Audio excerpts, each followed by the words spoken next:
Oh boy. What a what a mess. Holy shit.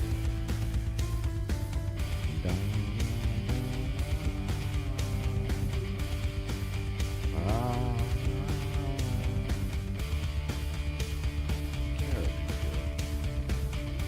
Alright, ladies and gentlemen. Alright. I'm gonna just get back here. Go right back over here to right here. There we go. Yeah, man. No comments yet. Well, of course. Man, I would love to know. I would love to know what the hell. What the hell is locking up this machine? For real. I just don't know. I don't know what's locking up the machine. Why? Hi, welcome back, Miss Rose. I apologize, man. I don't know. Intermittent. You can't. It's like troubleshooting a damn car.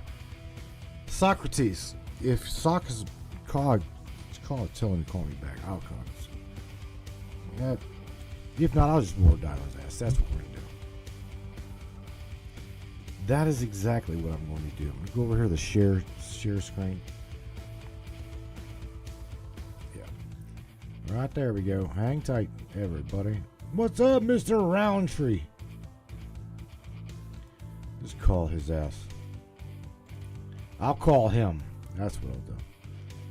Because again, I don't want to share his audio. I'll just go ahead and call him. So here we go. Here we go. Ringy, ringy, dingy, dingy.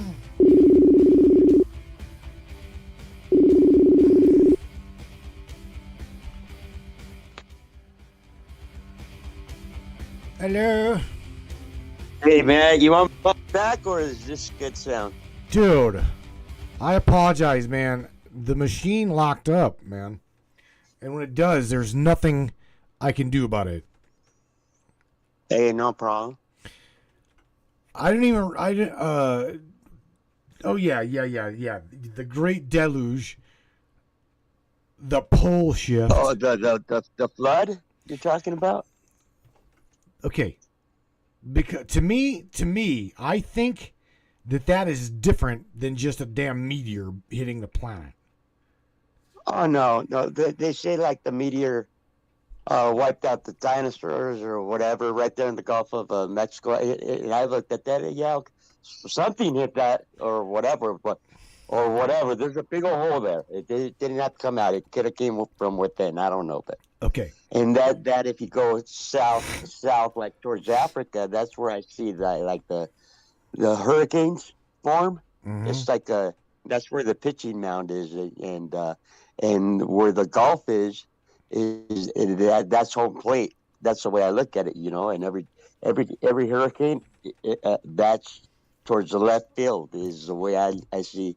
So when I see them hit the Gulf of Mexico and like they hit Louisiana, like I got really into that back when Katrina hit. Okay. Like I start really like, something new to look at and see the changes in society too. Because after Katrina hit, a lot of people had to. I don't know if y'all remember, the dead bodies in the stadium and whatever. FEMA came in. FEMA did nothing, but anyway, I started following the aftermath of every hurricane and storm and tropical storm, and I like geography. I like to know where. I study my maps. I look at them upside down or whatever. Anyway, I can, and I think ever since I was a little kid, I like maps. And anything happens in the news, and I go straight to the map. And it's just something.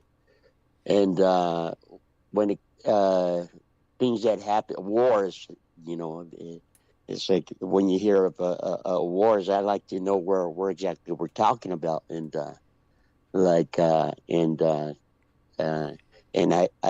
follow the role that the country has played in the world of the world, throughout history, and that's the kind of stuff I like. I think a lot of people that I hear in this in the chats and what they post and they look at that the same. Uh, we all want to know, and like people talk. I don't know nothing about, you know. It's a big old block of ice, the North Pole in the South Pole, and I like to look at the shapes in maps. The way the and throughout making friends in the show, I've learned a lot, so much about there's for example Michelle Spinoza with the astrology. I like listening to her because at the end of the night, and she only comes out for a little bit, but I really like to hear where, okay, I'm looking at the moon right now, and she's talking about this and that, and then I'm looking at the stars, and I get to learn a little bit more about, okay, now the moon's in this and that, whatever. Then you look at the clouds or whatever, and having friends from all over the place through this show, I've and for a long, long time, I get to learn a lot more about that, and I know I share a lot on my page, and I share a lot, and it's just the stuff that I guess I'm learning. I learned that you never stop learning. This one, We don't ever stop learning. We don't. I can tell you what you just said about meeting people.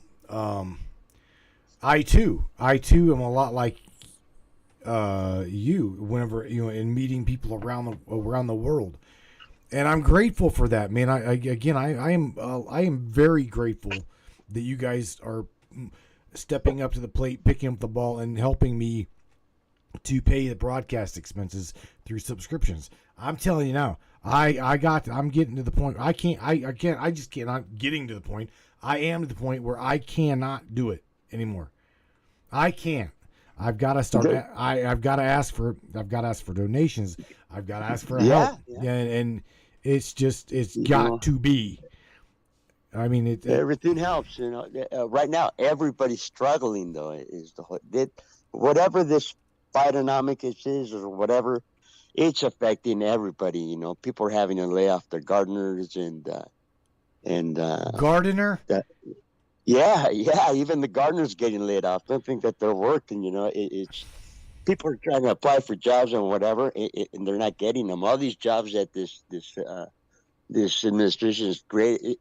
They're not for us. Those jobs are not for us. Bro, I got a friend that believes that you can get a job anywhere now. Everything's automated now. Everything. You go to truck stops now, and they're changing everything. There's these people that work at truck stops are just a hair bit away from being out of a job.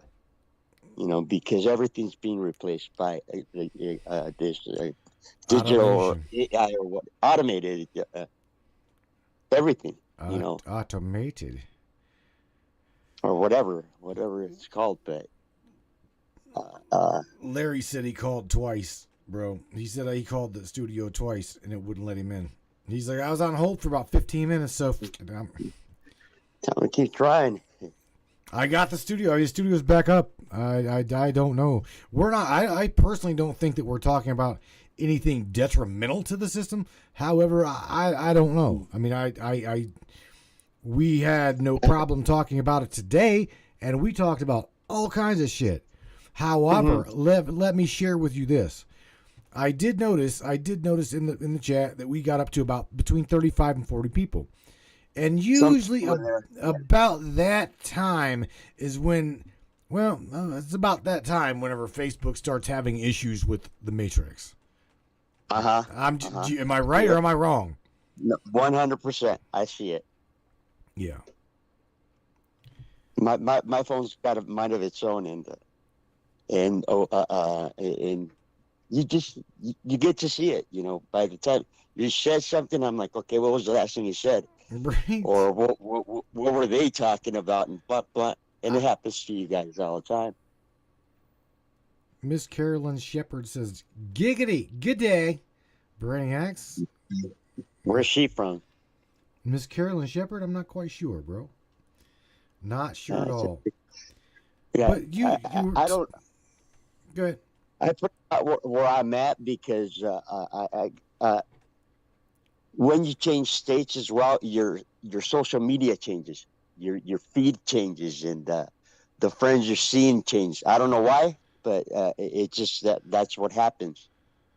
And depending on the state you're in, your social media gets infected with either it's calls or so as you're traveling, your phone gets infected. I just wanted everybody to know that and it's just knowing when that happens. You know, like a lot of times, music comes on, and I always anytime I open an app, I close it right back up, and I don't leave apps open and stuff because again, as you go, how they talk on social media, your digital footprint or whatever. It's like more than that. It's way, way more than that. So being hacked is, man, it happens to every phone, to everybody, all day long. Sure. You're just not aware of it. Bro, I'm gonna run over to the broadcast studio, okay? In other words, I'm gonna drop you on Facebook, which is voice over IP, and go on over back to the switchboard itself. I do believe Larry just rang into the studio, and I can't do both. It won't allow me to do both. Yeah, no problem. You want to call me again? You're more than welcome to join us if you want. I'm gonna listen in. How's that?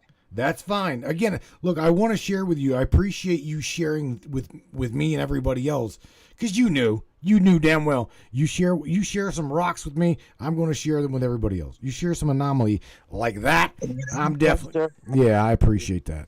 That's why I sent it to you. You know. I know you did. All right, bro. If I ever want anything put out there, I know where to go to. You know. If you would say something nice and sweet to everybody globally, bro, shout out to your family, man. I thank you. You and the Black Sheep, Steve and the boys. Take care of yourselves. Thank you. I've been watching everybody's feed on the chat. Not this chat, but on the other chat, right? And I get to see how everybody likes architecture and stuff like that. So I really enjoy watching everybody's view at the world, you know, and I strongly believe that I'm in the right crowd, and God bless every single one of you guys for you know, being part of this, and you know, part of. Thank you, bro, for real. Thank you for being my friends as well. Well, thank you for being our friend too, Socrates. We love you, buddy. I do feel like a big connection with every single one of you, and it's been for a while. You know, I just want to let you guys know that. So, y'all have a good night, and thanks for having me, man. You too, Homer. I'm gonna blow you out here. No problem. You ready? Huh? Yeah. Yeah. Yep. Yeah. All right, buddies. Take care. Later, buddy.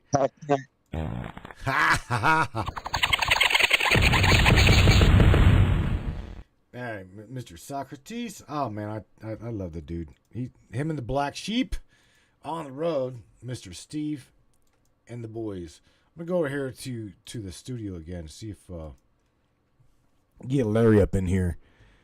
I want to say thank you, Carolyn, for that right there, my dear. Is how it's done. That right there is how it's done. Tagging people, sharing the broadcast. That is how it's done right there. All right. Yay. Looky there.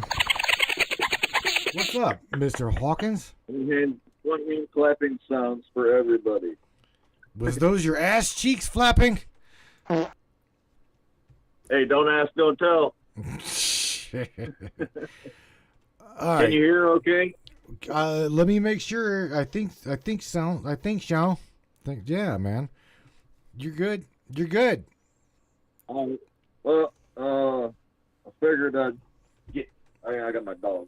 Hey. Larry's dog like does some weird shit because he's got his headphones on and the dog's not used to Larry talking to people. So when Larry's got his headset on or whatever, the dog's like, "Dad, why are you talking to thin air?" That's what happens. The dog will be like, he like. I just pulled a Hillary Clinton. Oh my God. All right, look, I want to get back on topic here. Ancient wars. We were talking about cataclysms, great catastrophes. I was talking to everybody about the ancient ridgeline of the Appalachians. And we were talking about that with you. I was talking about that with you off air as well. Right. I don't know if you. Well, I mean, I'm no expert, so to say, but I may have brain damage, but I'm not retarded. You know. Okay. No offense. It's just slang. I'm just saying words for words. So if words hurt you, this is not your safe place, little doodle box out there. We use big boy language over here. So the hive already didn't want me to start talking to you, so now I'm irritated. So I'm probably going to use my favorite words because I'm colorful like that. But it seems through evidence, if you will, that the Appalachian Ridge was apparently just behind what you were talking about earlier, what we were talking about before. There was apparently some sort. It seems that if you look in Google Earth, I don't play with that, but I watched other people do it. But if you look in the Google Earth view of where you can see the seabed, like the ocean, with LiDAR or whatever, with your fancy space eyes, you can see that there's an impact point about where the Gulf of Mexico is, and apparently it grazed just to the east, headed, I guess, like if you look at the planet like an apple, it hit just right. Comet, Poseidon stone, I don't know, something had an impact point about the point of the Gulf of Mexico, and there's a crack where you can see the scattering patterning of where that trajectory went, and it seems that it even may have gone out the other side. Secret squirrel stories on the internet, it's got to be true, are saying that there are platforms that are trying to mine down through the Gulf of Mexico to get to whatever that meteor is, let's go with air quote, that killed the dinosaurs, supposedly it's down there. And these really, apparently these rich people that just don't have anything better to do with their lives but core to the center of the planet on Wednesday, think that it may be something worth finding for reason enough to dig to the center of the earth to find it if need be. And we have had that conversation. I know we're off the side, but you were talking about this. If you look up boring companies, as an example, Elon Musk, it's public information. If you don't like it, you shouldn't be doing it. Elon Musk, part of how he got himself wealthy was after he left South Africa and such and became part of the platforms over this way. He started himself a thing called the Musk Boring Company. Great. So yes. You go through that little rabbit hole for just a couple of minutes just to think about this. Think about, okay, there's boring companies. Well, they exist. They have to be able to see, right? I'm not going to drive a space rocket Cadillac through dirt, just, however, whatever speed and not know where in the hell I'm going. They do have lava pits, I do believe, down there somewhere, much less water, natural gas. I'm not trying to drive a big grindy dildo through the planet and not where I'm going. So they have to be able to see to know where they're going. Now, if you think about that, we're not even going to get into that technology, but I'm just painting the picture of they use robotic moles to go after stuff through the planet. There's LIDAR, there's deep underground neutrino experimentation, ice cube, there's photonic scanning platform. We talked about this a billion times, about how they can scan the entire planet. They can tell you what the dirt is on Venus on any given Wednesday when the sun sets 3.5 minutes after, I mean, they can tell you anything about this stuff. We know about that technology. So apparently this network of boring machines have boring making companies. So there's boring machines all over the place. And then you look into how many boring companies are there? How many active boring companies are there? How many active boring machines are there? Where are the active boring machines? Right. Where are all of the rest of the boring machines parked? And when you do all that math, you figured out there must be a hell of a lot going on in there to have these things, right? Yeah. So just put it out there. I want to It's a thought that there must be, because there's ancient catacombs under these mountains, right? Everywhere. Just about every country has ancient catacombs. Sure, we do. Crystals grow. Right? Yeah. Yeah. Look, it ties with human trafficking networks, really, if you really want to get into that, since we're going to trigger all the doodle bots to try to stop me from calling. Like ancient catacombs under Greece, to give you an example. We're talking about the Black Sea area. If you toss those couple of videos in just for sake, or I will later, but those links that I sent to you, there was apparently enough of an impact of whatever hit the Gulf of Mexico, and it caused the mud flood, and there was apparently several of them that basically caused like the Noah event, if you will, like the water flooding. And if you look at like Halley's Comet, the tail behind Halley's Comet is full of ice, right? The rings of Saturn have ice, plutonium, and uranium and such on them. So, I mean, there's these machines, these satellites are telling us that there's ice everywhere. Elon Musk just landed one of his silver chrome dildos on the south side of the moon, and it fell over, right? Well, come to find out, there's water all over the moon. Hey, by the way, I was speaking of the moon. They even say, and I say NASA as an Operation Paperclip, since we're talking about old Europe, NASA has confirmed that there's water all over the moon. And in the process of that, those little green beads that you were showing the picture, somebody holding that up, those exact same beads are all over the surface of the moon. So if you heard Ava say that the structures, the substrate that was used to build the pyramids is the same material of the surface of the moon, where did all the dust come from? Where did all the green dots come from that are all over the moon, that are also here all over the sands?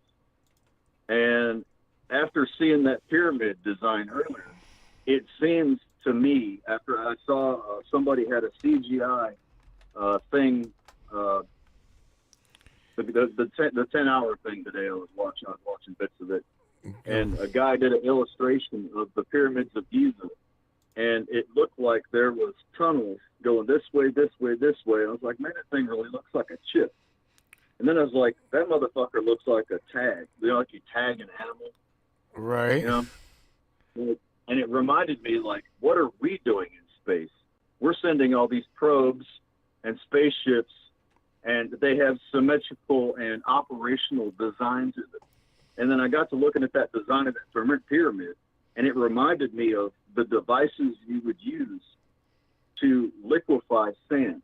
As in, I was just talking to my father about this story the other day about the Lake Michigan, where there was a family up there, and they were walking alone, and they turned around and their son was gone. There was nobody on the beach. obviously no one could have been around them. Well, fucking pterodactyl didn't come down. They didn't, just their sun was gone. And what had happened is an air pocket under the sand on the beach, because of the oscillation of the lake, caused an alternative version of quicksand, where the sand basically liquefied. And this dude fell, this little boy, he fell down into this liquefied oscillation formula to turn hard sand into air. Like, it's like you're standing on air and you're gone. Like it's a sinkhole. They found this kid by using LiDAR and found him about 50 feet down under the beach. The sand sucked him down. He was just walking next to the family and he was gone. And the sand just covered it right back up. So what that pyramid looked like, and it would make sense that it could be a device for that, if it could be a probe from the abyss. I'm just throwing it out there. That thing, how it's designed, looks like one of those things that could aerate sand. Now, we supposedly had these ancient civilizations with fantastic abilities that could do whatever. And it would seem kind of interesting if they were here to mine. What if they could liquefy the sand? Just if they could do that with a pyramid. It was designed for something. I've said several times that it makes sense that it was debris put in a stack and they made it something useful. Just saying. You and I were. Let me stop for a second. You and I were talking off air. I don't remember when. Either yesterday, the day before. We were talking. We don't even think that this is our home planet. It's like we don't belong. I don't think so. It's like we don't belong here, right? And again, a lot of this even goes back to the 168th dimensional blah blah blah. Well, I feel in my heart, right, that I don't fit here. I feel like I don't belong here. This is not my world. And it's like you can very much so see that things are changing, right? We're definitely before prior COVID. We aren't going back to that world. Okay, it's almost as if that was very much so. The world we once knew is gone, right? Do you feel that, right? For sure. Right. Socrates was just talking about everything going autonomous. I told you all when I first started talking to you guys that everything was about to go to autonomous manufacturing and the industrial everything. The high altitude airships are going to be like drones, and there won't be semis anymore. That's all coming to an end. It's all about to be autonomous. Now, it's with these catastrophic events and stuff, like the Black Sea scenario. There's literally cities worth of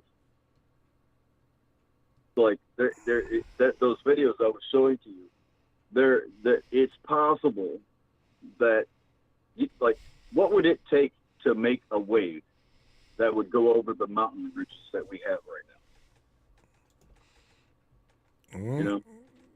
I'm if reading. a big comet full of ice came here, that could do it, right? Something the size of Africa, hits the ocean, even slowly. Yes. But what are all these electronic machines and these Hadron colliders and all these ribbons of things doing with the magnetic fields of the planet? I'm about to share something, Larry. All right, hang tight, hang with me. Now, what I'm sharing, I've shared this before. What I'm sharing, I've shared this before. Okay, and something that I want to point out. I need to bring this map down a little bit, but hang on 1 second. I'm gonna shrink this down and bring this down about right there. Okay. I have no idea what you're doing. I know. I have to go back in. However, if I touch my phone, it'll start open like all my relationships. It's okay. What I did is I brought up a Google map. Okay, and I want to point out something to somebody, to everybody actually. Now, you guys already know that I personally, my own self, do not believe that we are on a flat plane. Okay, I just don't. However, with that being said, I want to point something out to you, okay, in reference to what you're looking at right now. And anybody and everybody can go to Google Earth and look at this. Google Maps, Google Earth, whatnot. If you scroll all the way to the bottom, all the way to the top, whatever, okay, you'll literally see there's the shelf on the South Pole, right? All ice. Now, again, that is supposed to be our southern pole. Now, the thing is, what bothers me is again, you can see my cursor, okay? If we're right about here, okay, look at the bottom, right above the letter D and S on the screen. If I go and scroll up, I'm looking for an anomaly, okay? Got to be an anomaly, something down here that would reflect up here. However, it's not there, okay? The supposed impact crater that changed the globe, literally changed the face of the globe, happened right here above Iceland. Okay, right here's Iceland. I think I was Greenland. about to get to what you did. So right here, up here, I'm showing you the impact crater. This is the impact crater. Okay, you got Greenland, Iceland. Okay, and you'll see that split. You literally can see the tectonic split. Okay, you see it? You see this impact crater? Now, if this is the North Pole, all right, and I go and scroll back, you'll see just how far that bastard goes. Look how far back. Look how far that crater goes. That impact, that split. Now, Can I give a 2 cents of what you're talking about of a possibility of? I'm gonna get a little bit slightly foo-foo for all the doodle bops out there. They're gonna go, I can't believe you just said that. But it's with what I think you're getting at is the impact point of at least a breakaway point could have been the Gulf of Mexico. It may have come out the Gulf of Mexico, but there is an impact spectrum, a spray, where it seems that something could have either gone in the South Pole because it has magnetic flow, right? If you look at the magnetic flux of the planet, like it's an apple spinning, and you've got the electromagnetic ionosphere, the aura of the planet, which matches people, by the way. We have the same frequency. That's why we can cling onto this rabbit turd with our toes going 50 billion light years an hour. Anyway, the magnetic field spectrum does oscillate south and north. Let's just go with it as an illustrational thought. It flows. Inside comes to the outside, out the top, and waterfalls, and then goes back up the bottom. It could be because the core, allegedly, as they told us in school, I do believe, the core of the planet is an iron ore spinning lava goo thing that keeps us going perfectly spinning through this heliosphere we call our galaxy. That's, let's just go with a galactic jellyfish with freckles spinning through the abyss. Somehow we're all hanging onto this thing with tidal lock and everything. It could be because the entire planet is honeycombed with ancient catacombs under every place, right? We can agree with that? sure, Yeah? sure, absolutely. There is, okay, so there's ancient catacombs under, let's just go with every country, practically. A lot to be enough to where it's like, wow, this place is a big honeycomb. So, spoiler alert, whatever may have made contact with this, the water, I think, has been transferring from planetary body to planetary body, as in the water, because it retains memories, could be the substrate of the alien. I was going to say that per se, because I said I was going to go there. So let's just go, because I say alien because didn't originate here. And since we are 80 whatever percent water and we depend on it, we are a parasitic lineage to a lot of quantum entanglement spectrums. And it could be that since all of these pyramidal structures, which are also all around the planet, right? Can we agree with that? Yes. Yeah, I agree with that. There's pyramidal structures in a triangular shape around the entire planet. There's catacombs all over the planet. There's water all over the planet. So it could be that the planets is a seed. Well, Larry, hang on. Robert Edison. Hang on. He said. It may make sense.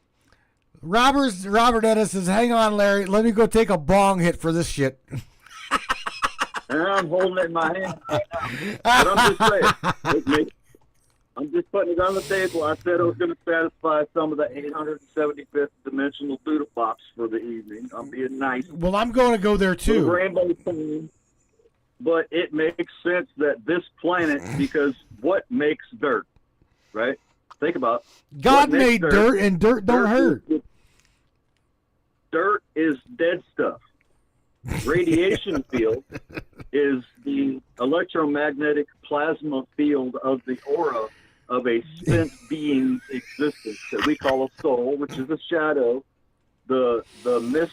We are continuously creating this field of energy of usness that spews off of us, which we call a kundalini or aura or your imaginary friend, your shadow, whatever. But we're continuously creating this atmosphere with the trees, and it happens to be. I was a part of what took me so long to get on here. I was trying to find a Native American elder that was talking about what we were talking about before, is Devil's Tower being one of the ancient giant trees, and he talks about how all of his elders have passed down to somewhere around New Mexico or something, wherever that place is. The guy whose families and families of families and families have always been there said that it used to be an ancient gigantic tree, like literally like that Jack and the Beanstalk shit. Like it literally was like a neuropathic antenna, if you will, that reached to the upper atmosphere and down to the core of the planet because its roots tied into all the other roots. This guy literally explains how its roots are the roots of the trees we see now. Whatever happened with this event was strong enough, and its intention was to destroy the tree of life, which is now known as Devil's Tower. And it's a little bit of a yin-yang thing to just say that sentence, if you know where I'm going. Oh no, the devil! Oh! Devil's Tower. Why would they call it Devil's Tower? Because it was a lineage to Nephilim, Anunnaki, all that scenario. We've talked about the Pleiadians and their lineage to the Hopi and the Ant people. Where did they go? They're Ant people. So there was something that impacted this place, and it may be that we came with it. That's about as doodle boppy as I'm going to get for the night. But I digress. But what it shows is we had ancient civilizations like the Mediterranean Sea, the Black Sea, the place around Greece, and all that. It seems that whatever it was enough to cause continents to become mudslides. Now, think about what it could take to make a continent of mudslide, right? Like, what would it take to turn the Appalachian and push that bitch down to Kansas in a minute or so? The same kind of technology could be used to liquefy the sand. I don't know how many times I've told you all, I would love to know, first off, what the fuck is sand and why doesn't it just ooze its way back to the bottom of the ocean? You know, rain, sand, trickle down to the trench. You'd think it would just fill the hole back in, you know, but it doesn't. So what is under all the sand? Good question. So if we have all of these civilizations, and if you look at that video, I know they're an hour long, but that's my rabbit holes. Everything I watch is like 4 hours because that's what it takes to have these. Yeah. You get a video sent to you from Larry. That some bitch ain't just 45 minutes. It is 4.5 hours long. Total shit. I'm like, something to take to the consider. Yeah, but what it does is, what I'm trying to say is, the debris field from that lost city, as it says in those videos, matches the structures that's found of what we were talking about the other day, that is in the bottom of the bog bodies from Florida going over to New Orleans, and they're finding these pillars. They look exactly like ancient Greek pillars in the bottom of the bottom of the swamps. right. Down here, Georgia, Alabama, Louisiana, all that armpit section. No offense, guys down there, but I mean, the swamp, the swamp ass part of the South down there. They have found, there was a guy who was looking for stuff in the river, whatever, down there, and he found marble pillars like the White House looking shit at the bottom of these rivers. And somebody was like, well, back in the 1600s, they used to bring them old steamboats up here. They'd bring these 850-foot long marble carved, pillars from Greece, and they just take them up the river with steamboat. Right. My ass. Right. So it happens to be that whatever swirled this around, and I want to reference Poseidon stone, and the Poseidon gene that a lot of bloodlines carry. Hint, hint, wink, wink. Think of ancient Greek times and the demigods. And we know that in the era of Tut and Nefertiti, they were doing chimera. Well, sure. Right? Absolutely. They'd open up a baby's brain and stick a falcon, a crocodile, and a chicken's brain inside that kid's brain and wrap it up and see what happens. Hint, hint, elongated skulls. They were doing weird shit. But how come all these buildings look the same? Right. So we may have a mud flood that came from the Gulf of Mexico and ended up what we call the Black Sea now, Mediterranean Sea, areas of Italy. There's the stone wall under Texas. I would like to remind you all, it ends the east side of Texas for some weird reason. What's on the east side of Texas? The Gulf of Mexico. That's right. Where does the Bushes live? Just saying. Oh, boy. Didn't that place just get put in terms of nuclear bombs and whatever they did down in Texas? Yeah. That fire thing. Yeah. I just Anyway, shared. I didn't mean to rant on, but I've only been on hold for 20 minutes. You what? I was on hold for 20 minutes. So you're good. I've been holding my good. What do you want to get at, since you got me digging? I I didn't mean to rant. I just showed the Devil's Tower. I want to share that tree. They said that tree, that Devil's Tower, was what changed the atmosphere enough to why we had gigantic beings. It had the fruit of the stories of the origin of the Garden of Eden, apparently tied to the fruit that was on that tree, and it produced a crystalline material like rubies and jewels and things.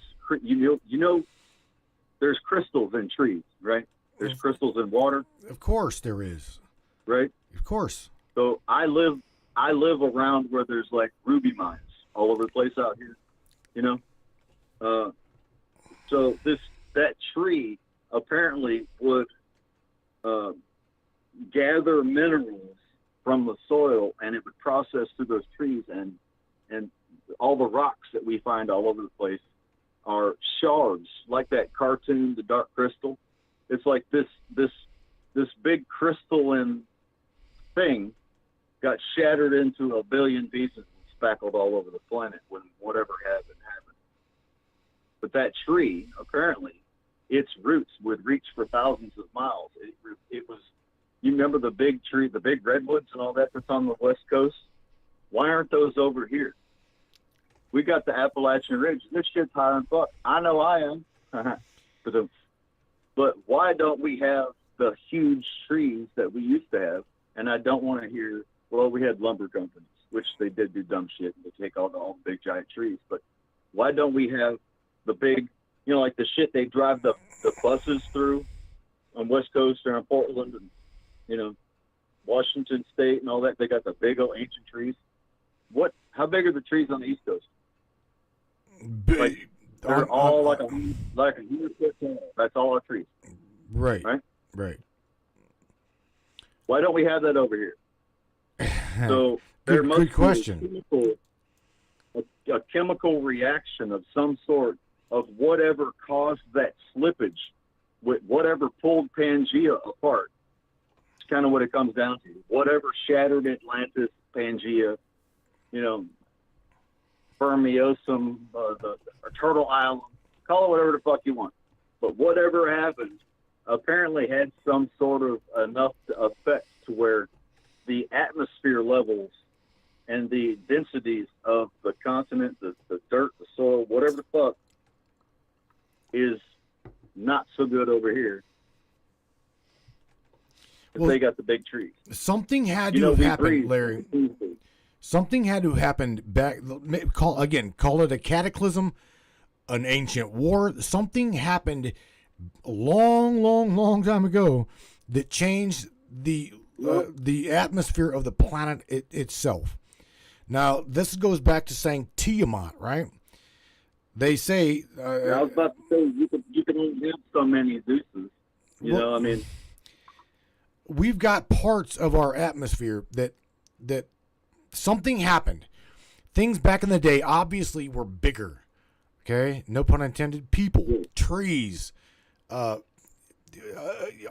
kinds of things. I've got a friend that believes or thinks that what what we look at as dinosaurs very much quite possibly be dragons.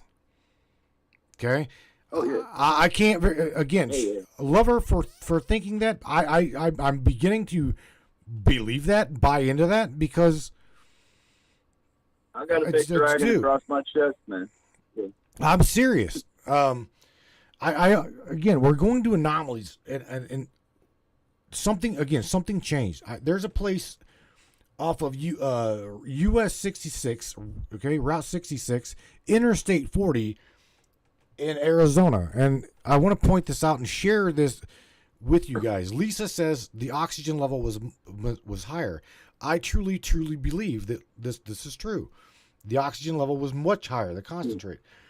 So I'm going to share with you that also affects the density and the spectrums of this. I'm glad you said that. I don't mean to cut you off, but it was a sentence I was trying to throw on the table, and I don't want to forget.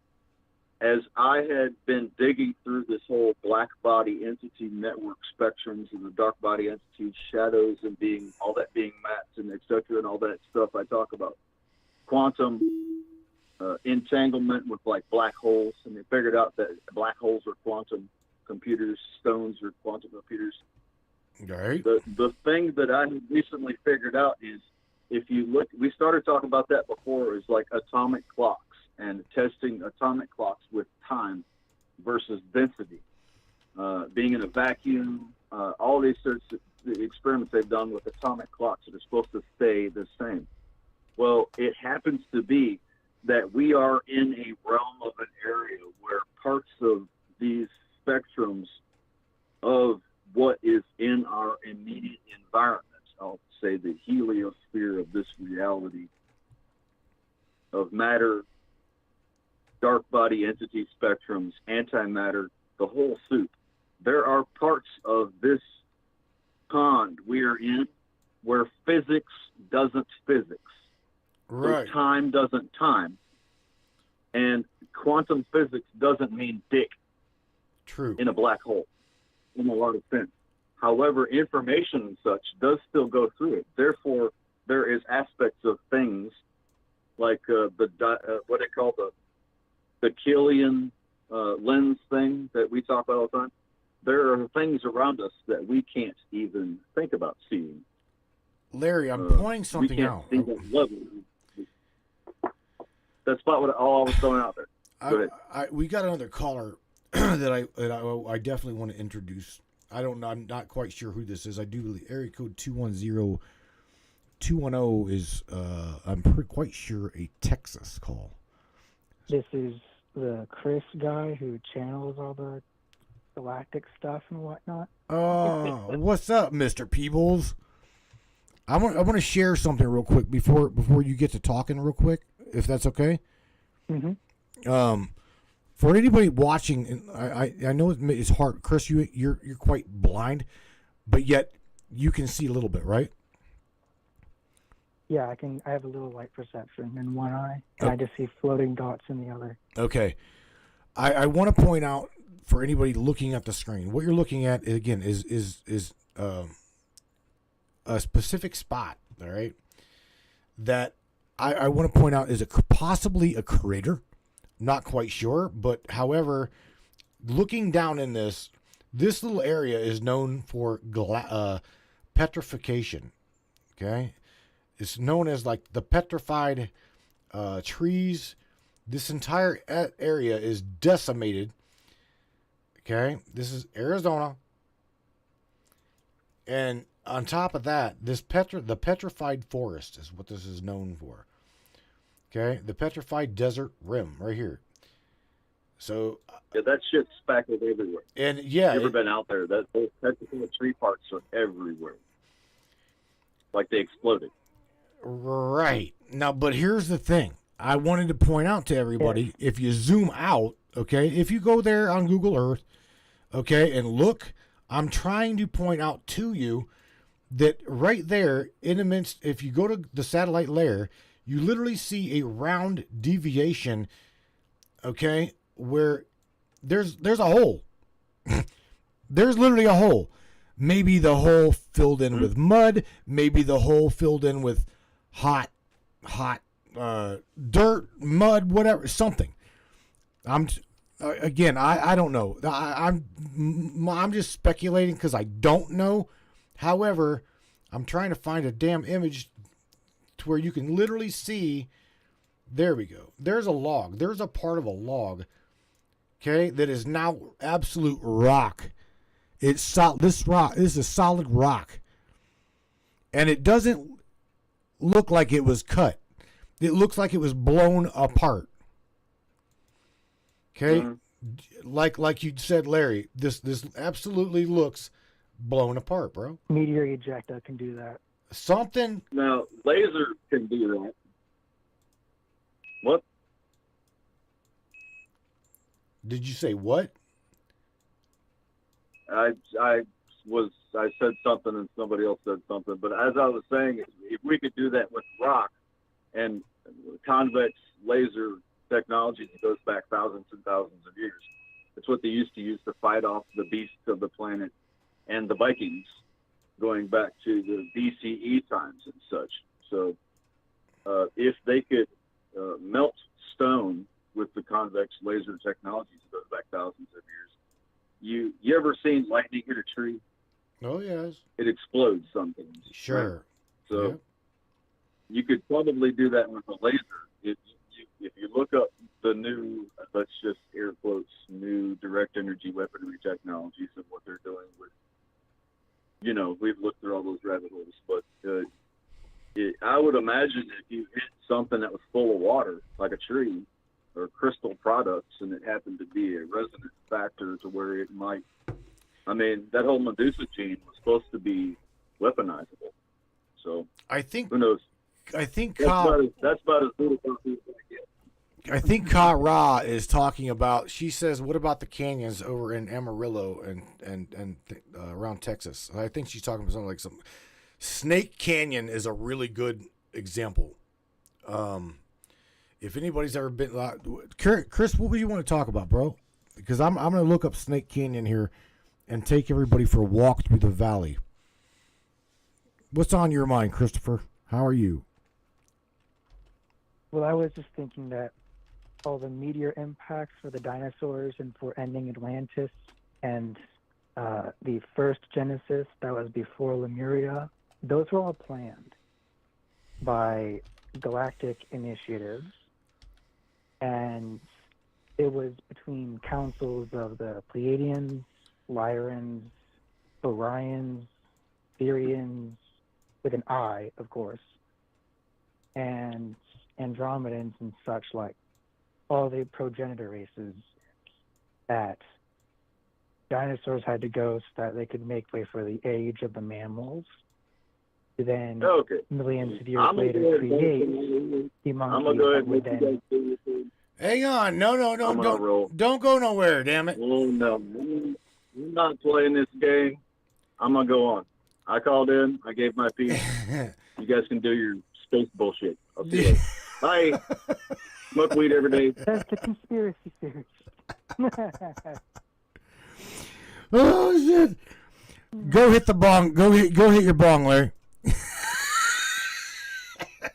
Shit.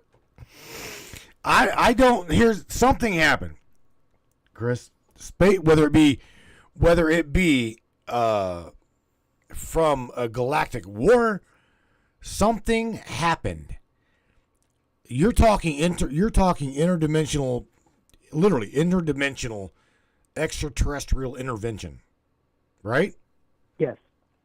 Mm-hmm. So take I guess take us back to literally channel it if you want. Take us back pre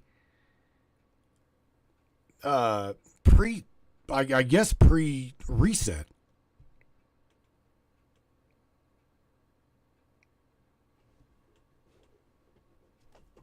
So it all began with the Anunnaki 400,000 years ago, and they came to Earth for the second time to scout out the area and to make way for their experimentations, their genetic lineage that would become humans that you are now, in a sense. The other races, the Blue Avians, Andromedans, Sirians, Orions, Lyrans, etc., they came as well. And they made their own genetic strains of humans, slightly different from Homo sapiens. So Homo sapiens is a conglomeration of 22 different genetic races. And these overseers created an agreement to watch over Earth, make sure that it would be the version of the genetic and belief diversity that would go correctly this time around.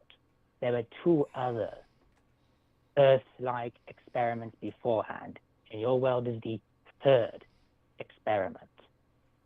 That's why it is sometimes termed Terra Tertium, the third Earth. Why did I just get a chill Quarantine down my back? invented.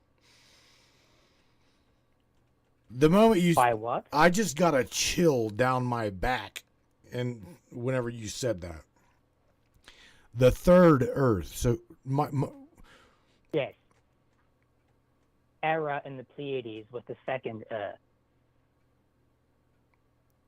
I did not know that the Pleiades star system was even inhabitable. There are actually thousands of races in the Pleiades. That's why they're called Pleiadians.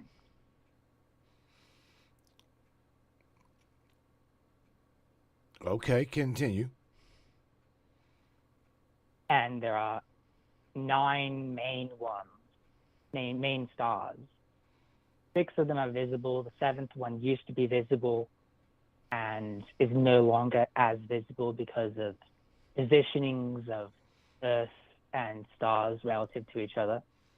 And the Pleiadians are the ones that came to Earth and created Lemuria 200,000 years ago, which is now modern Hawaii in the Pacific. And Mount Shasta is just when they traveled to the Western American continent. I have a question. And made a civilization there. Yeah. Where are the traces of these past resets? Buried? Are they buried?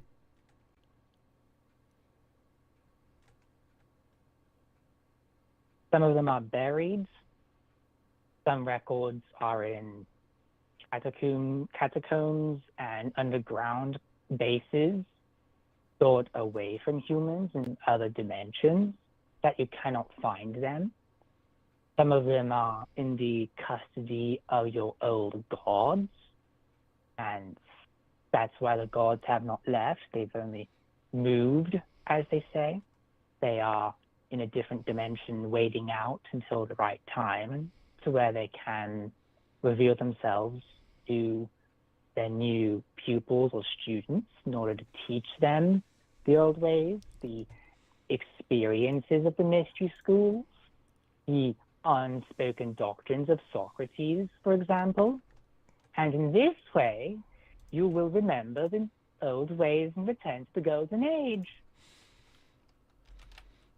Miss Rose CC says, "Is Chris channeling someone?" And I said yes. Yes. Who would this be? Yes.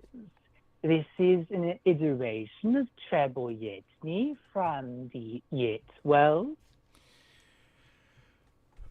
Mr. Rob Gothier will be talking with you this coming week, I do believe. I'm not quite sure if you're aware of that. I think you might be. That would be quite exciting.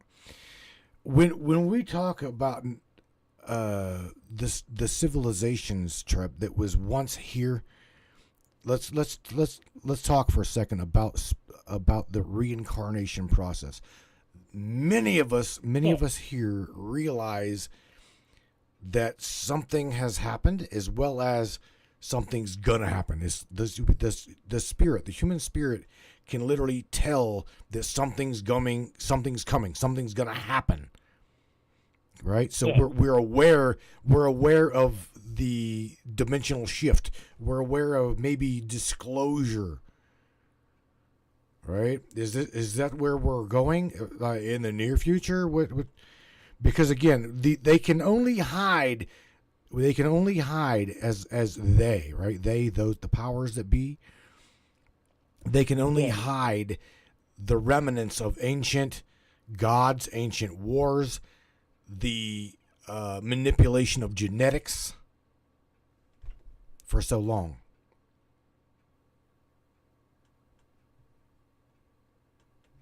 Yes. Mike, Disclosure has already begun. One more time. It starts within and then goes without. Oh, we're trying. We are definitely trying to bust the apple to the core, shall we say.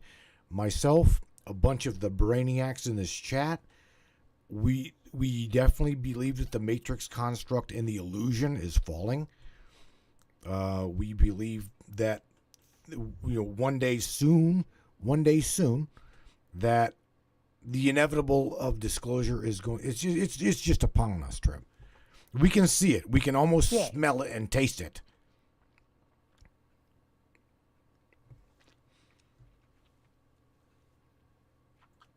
You are also within a new solar cycle, which means that in this solar cycle, you'll be having new amplifications of energy, new experiences, new types of music, new types of thinking. And as you move to a new part of intergalactic space, you get more cosmic frequencies, more infinite connectedness to your own selves as you get those frequencies in your genetic code, changing certain layers of your matrix, changing certain layers of your collective in order to get you into a higher level of being. Can you, out of curiosity, Treb, can you talk about? I'm not quite sure if you are. Well, I'm quite sure you are, but I'm not. I don't know if you can outright just speak of the blood wars, because there is an absolute fact that there is a problem that we have had with let's just say Yahweh, okay? The blood war of that God literally trying to eradicate the Canaanites. Can you talk about that for a second? That would be the God of the Old Testament, right? Yes. He's similar to, but not exactly, a representation of a demiurge. And because of this fact, he is a god that is more negatively oriented, and the blood was mostly sacrificed to keep him alive.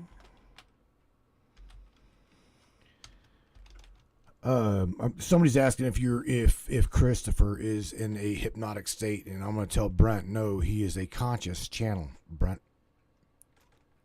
So Christopher is still there. He's taking the back seat per se. Yeah. Treb, the god. Let's just take the demiurge, the little G per se, right? Let's talk about this for a second. The war that we are having right now in the Middle East. Are you able to talk about what is actually trying to transpire over in the Middle East on the West Bank? Do you have any idea as to what's going on over there right now?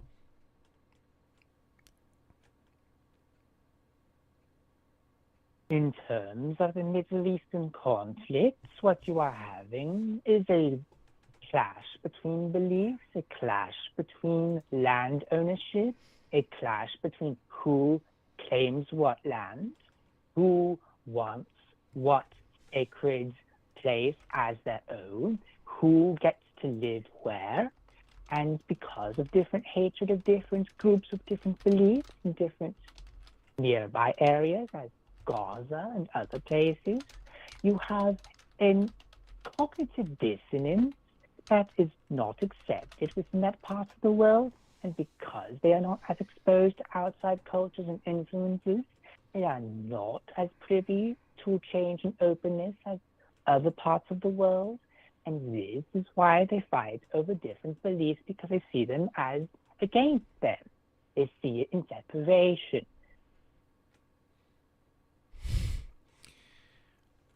I'm wondering, Treb, me, Larry, and Chris participated in the topic of tonight, right? The topic of tonight is something massive must have taken place back in that day.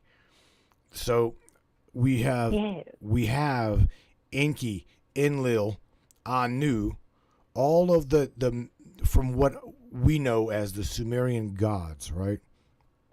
Yes. That transpired, Treb. Are you able to give us the actuality of what transpired between the two brothers? I would really be interested in hearing that story from you. Enki of the sea and Enlil of storms in the sky did not fully like each other. One of them wanted to be the leader, even though they were younger than the other. And because of this, they were jealous of the other brother. And because Enki was the one who was more wise in what he was doing, and he did mess with humanity energetically, but he cared more about them. He was the one who whispered to Noah to make the ark. He was the one who decided to, with Ninmah, his half-sister, care about humanity together. And because of this, there was factions in the Anunnaki family between the 300 Anunnaki and the Igigi. And from this, you get family Game of Thrones style, and you basically have the brothers not liking the other's agendas because one of them wanted to control humanity and the other one did not. One of them wanted to follow the rules and the other did not. One of them wanted to change the rules and the other did not. They did not want to have humanity be fully autonomous in most of the Anunnaki's belief systems. But because Enki wanted to save humanity, it showed that he cared about them, and it showed that he had heart towards them and wanted them to be enlightened, unlike the rest of the Anunnaki, who were wanting them to remain constrained. And this is what caused family rifts. I seen Chris say Treb, I seen Christopher drop in the chat that the I think he said that the first Great Flood was planned or allowed. What's the deal with that? The reason why there was a great flood to end Atlantis was because they did abominable things that were against the codes of the galactic progenitors of your race, and they did not want Atlanteans to go really wild with their godly powers because they were irresponsible with magic and irresponsible with power and did not have the wisdom to deal with that scientific knowledge that they gained and the misuse of genetic manipulation to have one faction gain more power over another faction through selective breeding programs, sort of like the Bene Gesserit of Dune. They then decided that the Atlanteans had gone too far, and it ended the Atlantean civilization. That is why there was a big flood. So let's go to where we are in this now, okay? Yes. We as humanity right this moment, right, are pretty much on the same coordinated path of that time and that day, because we have scientists doing God only knows to what of our people. All right? So this coming fourth shift, the law, I can't, my mind cannot get out of its own self enough to say, I'm literally trying to tell you about the law of one by Ra, okay? And this would be known as, what am I trying to say here? Hang on, I'm getting tongue tied with so many thoughts.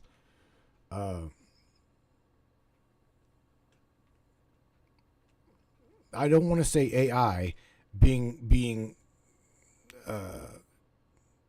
created by the human being to where we've got transhumanism and it's going to eliminate. I'm talking we've got our scientists today creating chimera. I know this. We know this for fact, as well as we've got an upper echelon that is sacrificing children or excuse me, trafficking humans, right? We're on the same path, Treb. Is that what is that why we're going to go through another, I don't know, shift, cataclysmic event? I don't know our future projection. I know what's in my heart and I know what I want to happen. I mean, do I speak it into existence? Do I just go ahead and say, let's eradicate these people? Is that what is going to happen?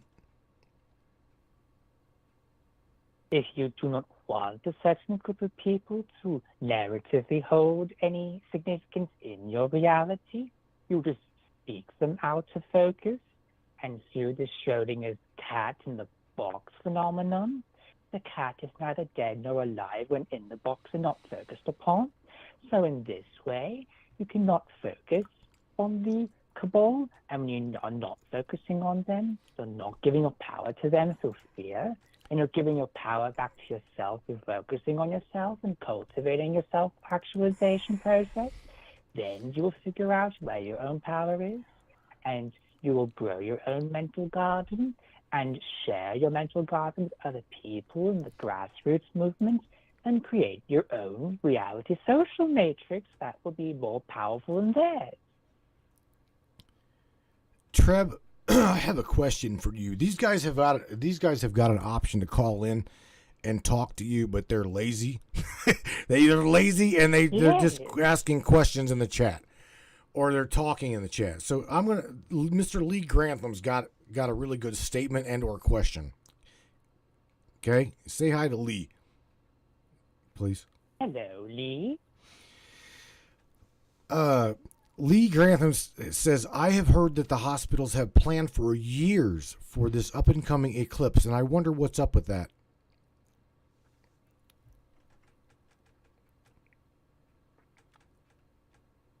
Here, the it's related to somehow that there is some belief that the eclipse on April 8th of 2024 at 2 p.m. Eastern Time, 1 p.m. Central Time, 11 a.m. West Coast Time, hint, hint, is going to bring out something bad, because some people believe that it is a portal that brings out the shadow, because it is the moon as a shadow in front of the sun, which is the soul, and it's the shadow self being exposed to the soul, the self within the self, as in the soul as the soul consciousness within the body and around the body. That sees the shadow and confronts it. That is what is coming.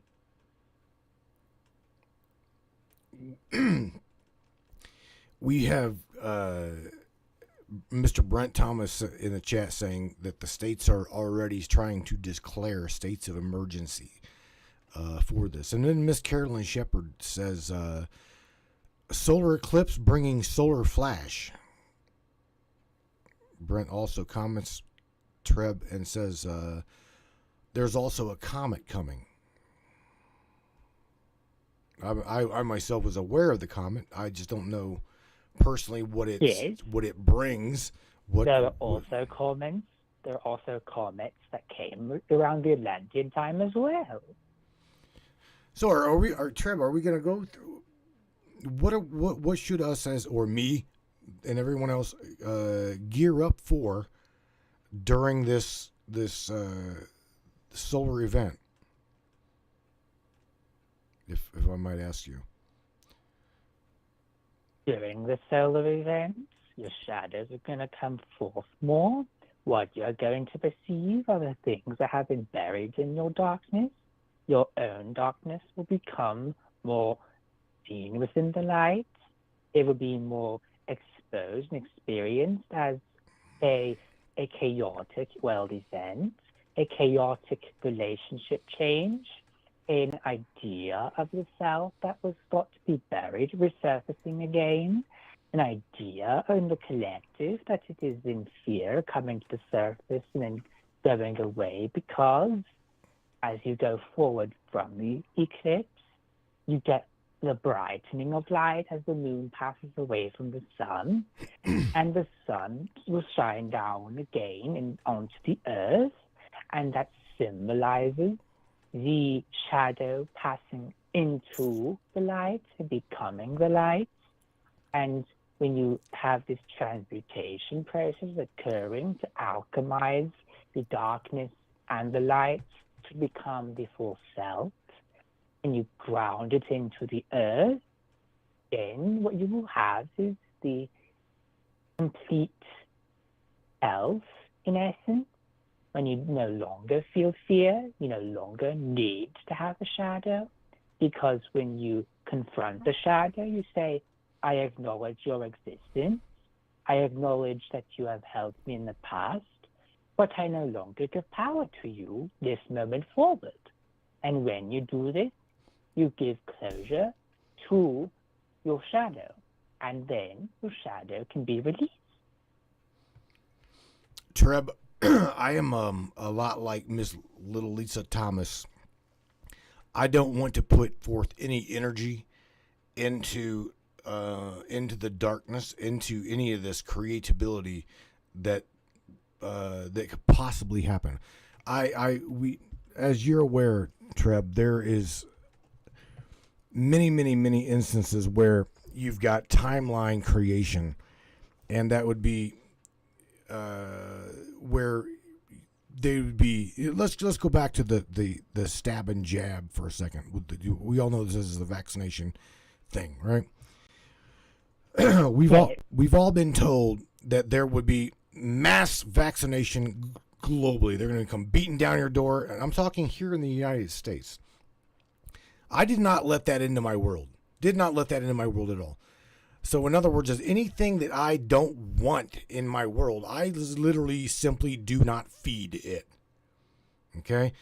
Yeah. So I'm a lot like Lisa in saying I'm not going to feed the energy of the dark body entities trying to come into our world and I guess throw off my stability, and I don't want it to happen to anyone else here in the chat or in my world. Put it that way. Anybody that's hearing my voice, I don't want any instability to happen. So I'm not wanting to. I personally won't feed that negativity vibe, right? I acknowledge it, Treb, but I don't want to feed it, if that makes sense. Yes. You acknowledge it, and then you let it go. You say that it has no power over you, because you, in the end, in your now, are the only power that is in your now. Treb, let me ask you something that will probably get everybody up in a tizzy here, but not. There'll definitely be questions, maybe. You are aware as well as everyone else is aware of. You'd mentioned the word cabal, right? We've been fighting this entity, these beings for, I don't know. I myself think incarnation after incarnation after incarnation. When it comes to the control, them having the upper hand on humanity, when is that going to change? When are we going to see them in the streets and they can't run because they can't hide? When is that day coming, Treb? Because everybody is waiting on that day. You might. Current trajectory within the causal plane seems to point towards your year 2030.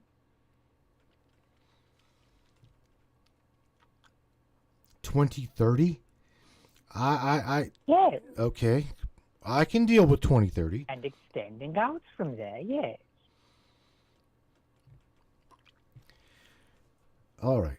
You know what? I need for an audience that follows Rob and that knows Treb Born Yetzi.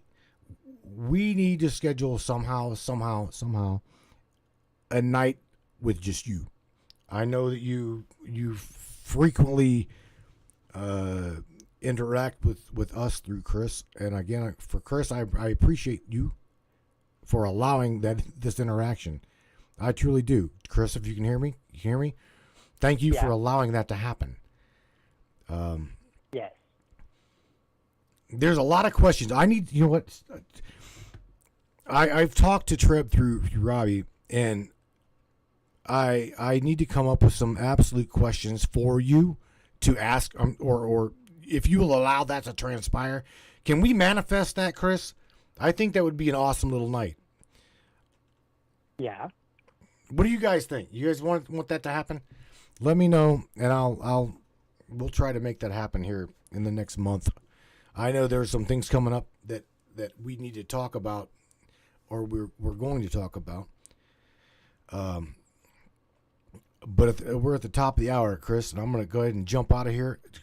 Treb, if you can hear me, which you probably can, I want to say thank you, and everyone else says thank you for the participation and interaction with everybody tonight. That was really, really cool for you to just show up like that.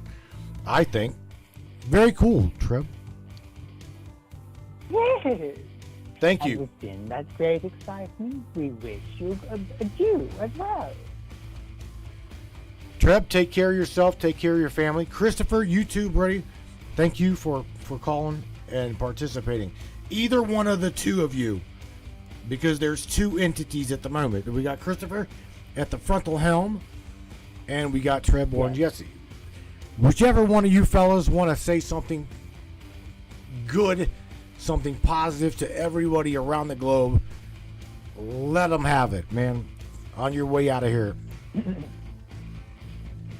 Remember that the truth is alignment with your source self, and in fun and in joy, you are in your highest power, and within that highest power of joy and fun, there can be no fear. And when you have no fear, you are what you need to be in all moments. Powerful. That is powerful. Thank you, Treb. Again, Christopher, thank you again, bro, for being that conduit. You hear me? I appreciate you, bro. Yep. Thank you, buddy. Take care of yourself. Take care of everybody around you. Okay? You too. All right, buddy. Good night. I'm gonna blow you out of here, bro. So hang on to your ass cheeks.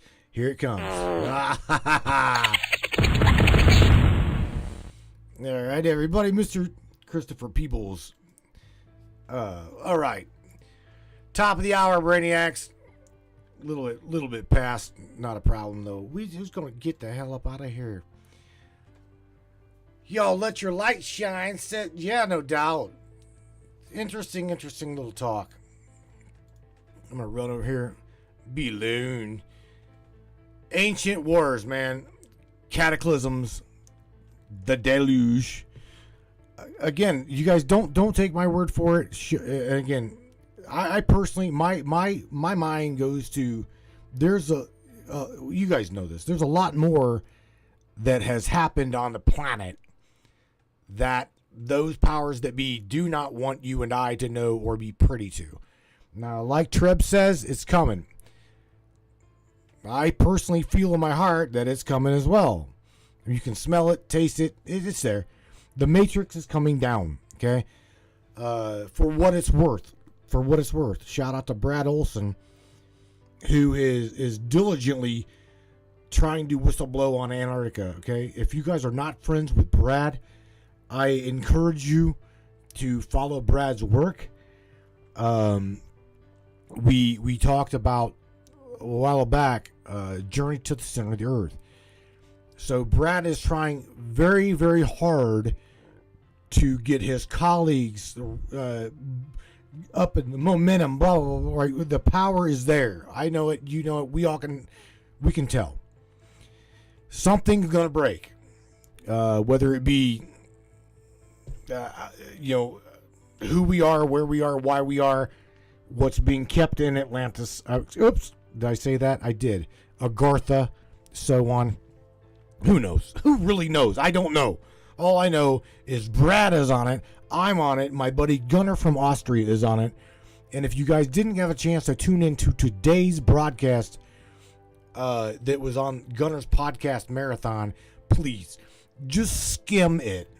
You'll see that people in your reality are absolutely trying to manifest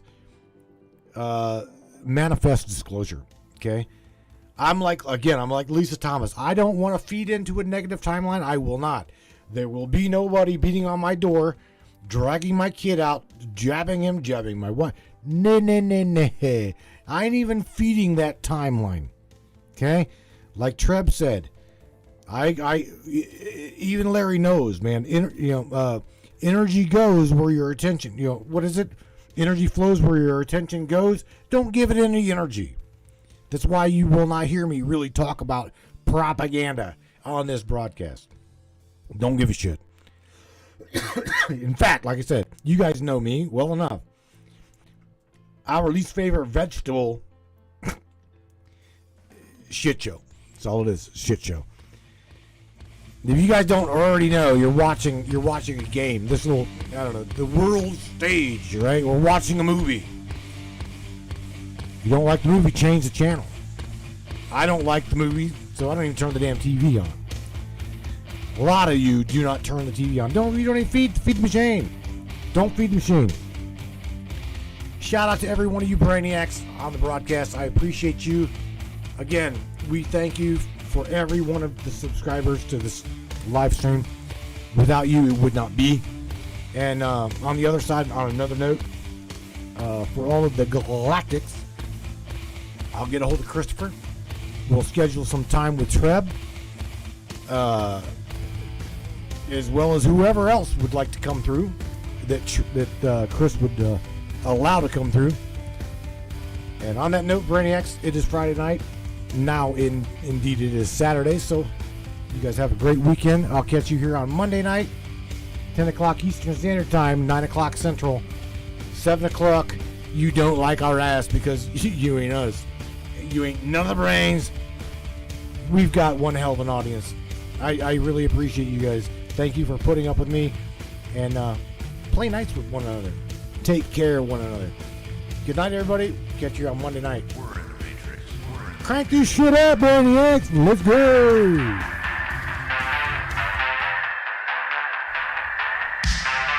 Yep. Let's do this.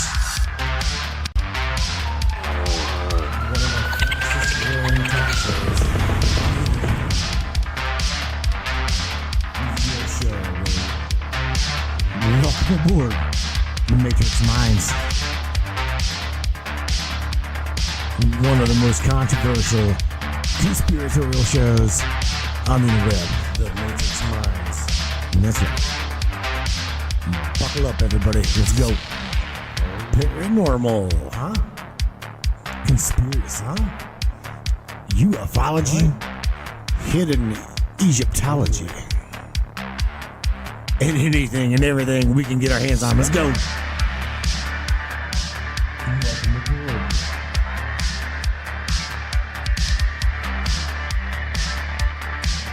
The Matrix Minds. The Matrix Minds. Your show. You take the blue pill, the story ends. You wake up in your bed and believe whatever you want. You take the red pill, you stay in Wonderland, and I show you how deep the rabbit hole goes. All I'm offering is the truth. Nothing. Stay in Wonderland. All I'm offering is the truth. Nothing. Stay in Wonderland. All I'm offering is the truth.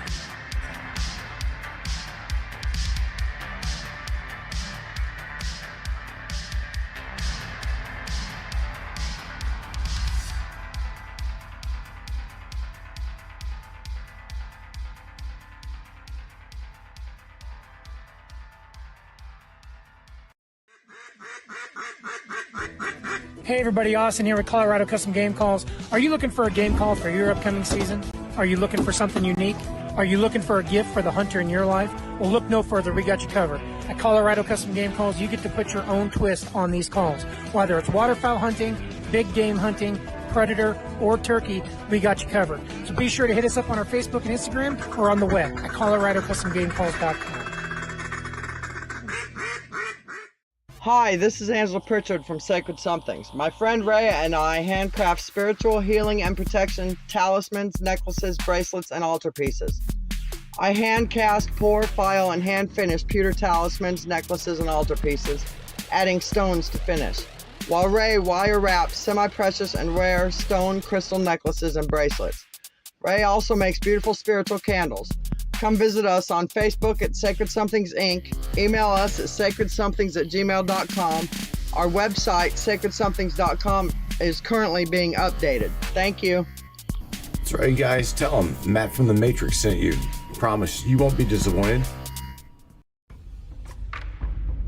What is up, all my beautiful and gorgeous souls? I am Michelle Espinosa, otherwise known as the Shaman, through the Matrix Mind Media.